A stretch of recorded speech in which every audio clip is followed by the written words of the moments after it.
جينا نعيدكم بالعيد بنسألكم ليش ما في عنا الأعياد ولا زيني. Kalau bisa cepat hafal, tidak lupa-lupa. Ya. Ada orang-orang tertentu yang masya Allah hafalnya cepat, bukan mau ingat, mau lupa susah. Ya, bukan mau ingat, mau lupa susah. Ada yang begitu tuh. Di antaranya Imam Sulaiman, dikenal dengan Abu Daud. Kemarin saya ceritakan ya, yang lahir tahun 202 Hijriah. Abu Daud As-Sijistani. Itu ulama yang sangat luar biasa. Ketika menghafal cepat, mau lupa susah. Ya. Al-Bukhari, Abu Hurairah dan sejenisnya. Baik. Nah, kalau Anda ingin menemukan tipikal yang demikian, di antara tata caranya, Anda bisa buka di kitab At-Tibyan karang Imam An-Nawawi. Saya rangkum cepat saja. Satu,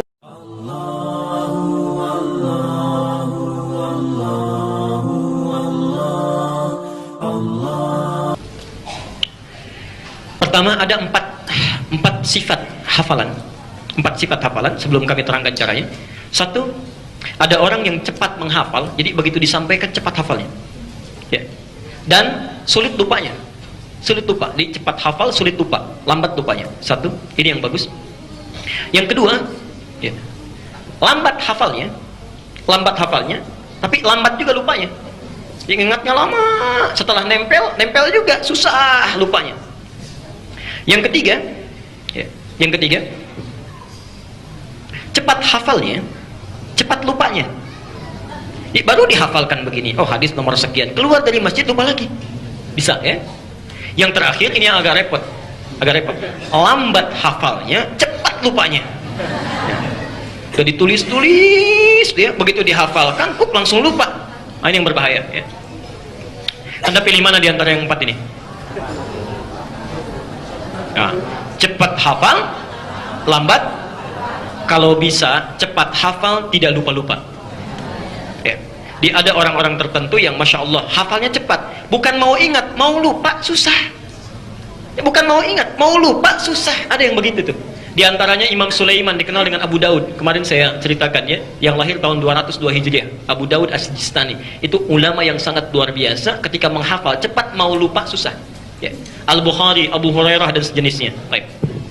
Nah, kalau Anda ingin menemukan tipikal yang demikian, di antara tata caranya, Anda bisa buka di kitab At-Tibyan karang Imam An-Nawawi. Saya rangkum cepat saja. Satu, meluruskan niat. Meluruskan niat saat mau belajar.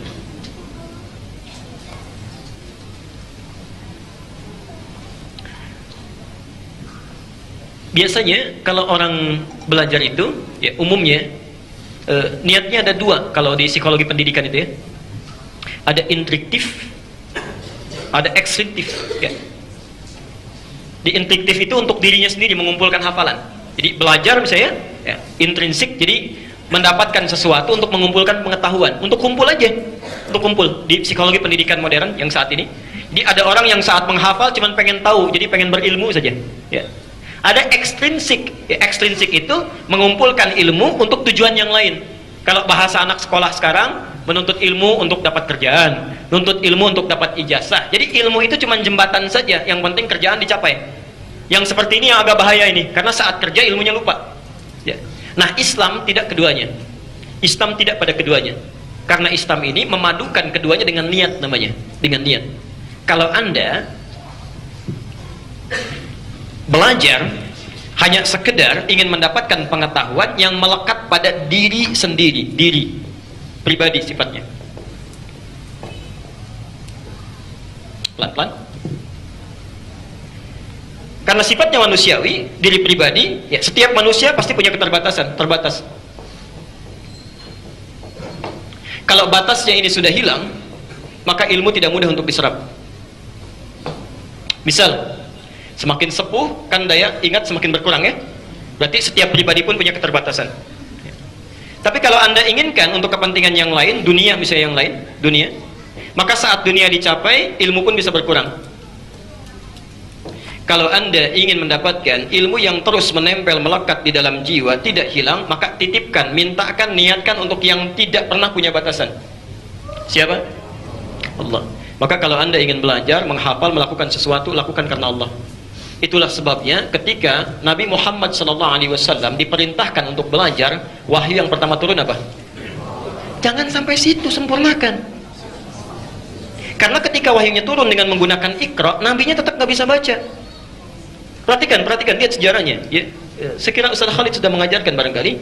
Ya, ketika malaikat turun dalam sirah An-Nabawiyah, ya, lalu mengatakan Iqra di Gua Hira, Nabi menjawab apa? Ma ana biqari, saya nggak bisa baca. Saya nggak bisa baca. Turun lagi sampaikan Iqra, baca. Kata beliau, saya nggak bisa baca. Sampai 3 kali.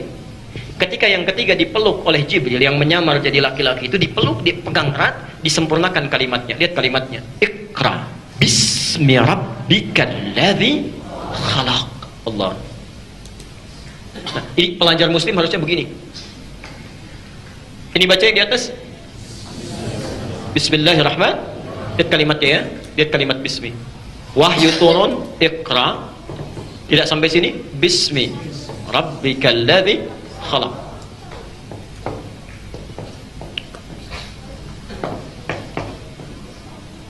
Satu, dua, tiga. Perhatikan sini. Saat kalimatnya disempurnakan, seketika Nabi bisa mengikuti bacaannya. Ya. Seakan-akan ada isyarat di sini, "Hei Muhammad, baca. Jangan karena engkau tidak pernah punya guru yang mengajarkan. Kamu tidak pernah bisa ada kesempatan untuk belajar. Tidak punya kemampuan untuk membacakan sesuatu. Lakukan semua itu bismi rabbik, karena Tuhanmu. Niatkan karena Allah, inginkan karena Allah. Yang menciptakan kamu saja begitu mudah, apalagi membuat kamu bisa mengikuti bacaan." Maka ketika sesuatu dilakukan karena Allah, Nabi yang tadinya tidak bisa mengucapkan bacaan itu ditanamkan oleh Allah Qur'annya dalam dirinya.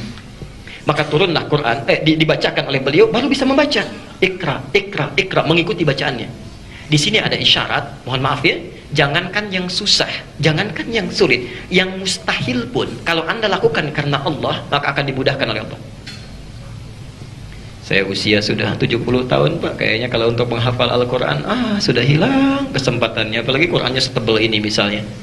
Anda 70 tahun, ada yang 82 tahun nggak bisa baca, nggak bisa nulis, cuman mendengar saja, 2 tahun hafal Quran. 2 tahun hafal Quran.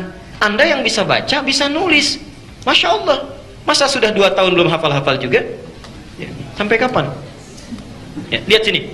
Karena itulah kalimat bismi dalam ayat Iqra, ba-nya menggunakan alif begini. Lihat. Cuma ayat ini yang kalimat ba-nya menggunakan alif. Sedangkan kalimat bismillah yang lain, bismillahirrahmanirrahim, ba-nya nggak ada alifnya. Ya.